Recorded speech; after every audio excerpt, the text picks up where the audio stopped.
Okay, here's the interior, pretty much mocked together.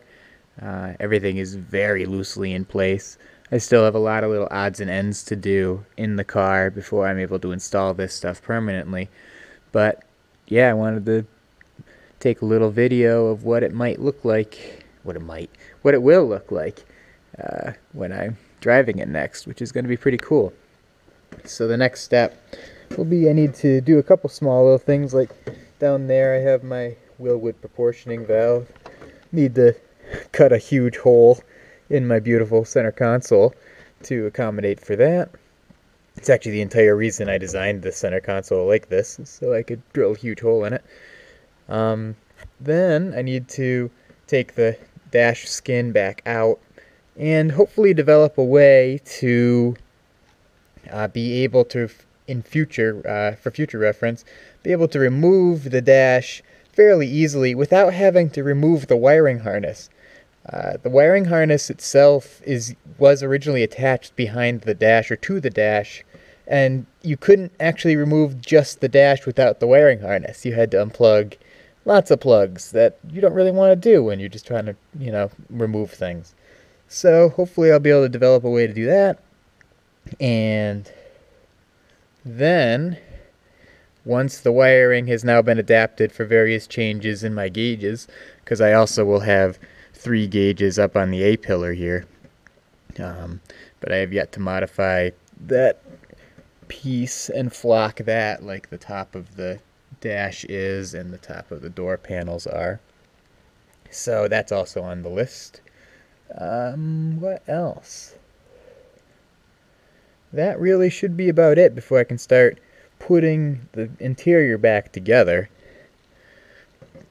I'll give a quick little walk around of the car as is in its current state of affairs.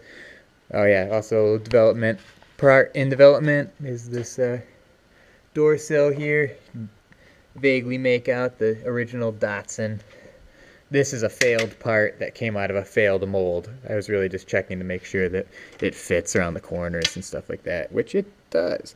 So I'll be continuing to make that for each side. And quick rundown. Got a big Willwood 4-piston disc brakes in the rear. Z31 clutch limited slip differential in the rear with Z31 CVs, which are over there. Rhoda RBR wheels in the meantime until I actually afford a nice set of decent wheels.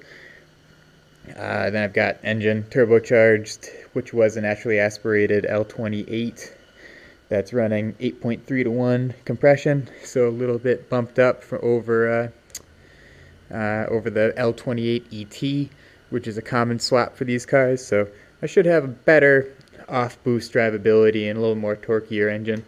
The engine's been rebuilt. It has 1,500 miles on the most recent rebuild of this engine, and just enough, and it's all been naturally aspirated miles right after I'd originally fuel injected the car with the Nissan Jetronic fuel injection system. So it's got 1,500 miles just to seat everything and break in everything properly. Now I've tossed turbocharger on it, the stock turbo out of a 280ZX turbo like that one outside. And yeah, I'm going to run 6.5 pounds of boost till I get Mega Squirt tuned and everything, and I'm going to love every minute of that, I imagine, because this car was a hell of a car to drive before I put a turbocharger on it. Now it's going to be even lighter, cooler, and faster. So I'm pretty excited about that. We also got big-ass brakes to stop us. Because, yeah, you definitely want to stop. So once I get the engine put back all together, again, the good valve cover is underneath. It's wrapped up in that blanket there on that stool because I'm now doing engine stuff, and that valve cover, if you look at it wrong, you'll chip the paint. So I try to protect it when I can while I do other maintenance stuff to the engine. What else can I talk about? Well, I can talk about everything, but I won't because that's a story for a different time. Today, really, we're focusing on this interior, which once I get all that wiring tucked up out of the way and organized and all of those little miscellaneous details bolted in place. If I can, this thing is going to be cool.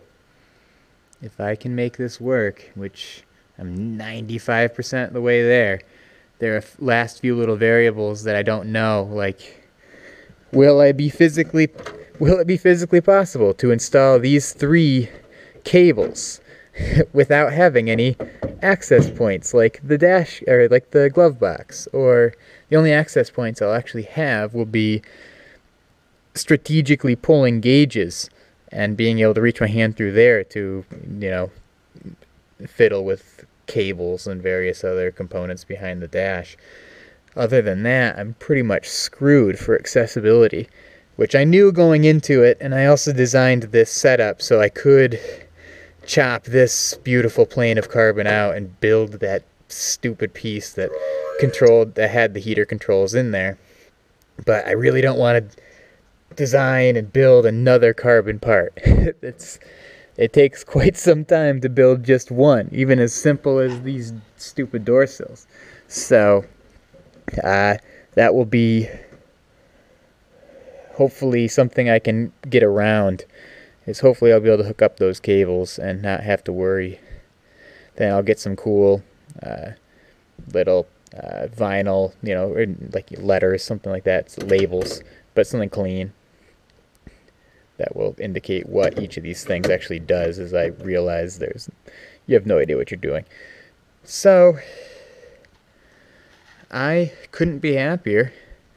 I really want it to be done because there's so much stuff up in the air at the moment, and I've been wanting to drive this car for years, and I haven't driven it turbocharged. The last time I drove it was 3 years ago, so I'm jonesing pretty hard.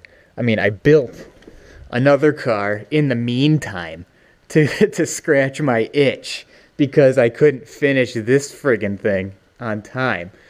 But as you can see, it's a process that apparently is pretty time consuming, and I think will be worthwhile in the end.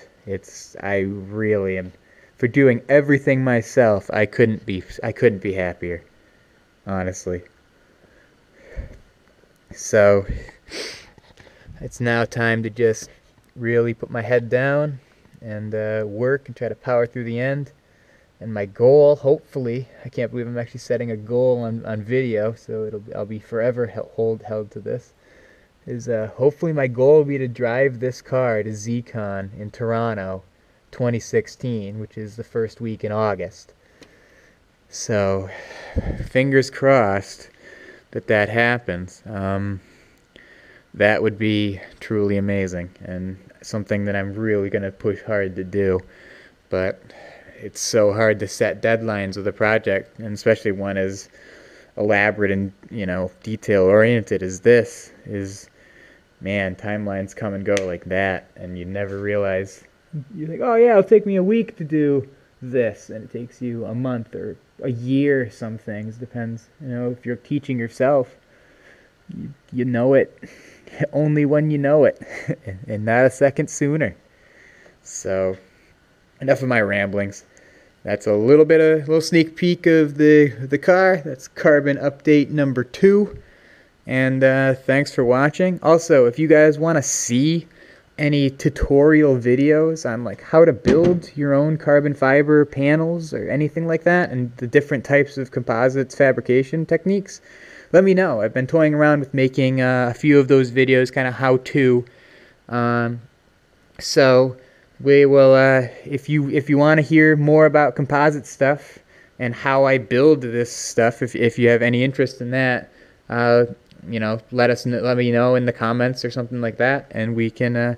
I'll definitely put together something and try to teach you guys how to do the stupid things that I try to do every day.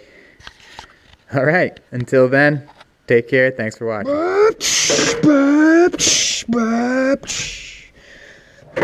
Oh God!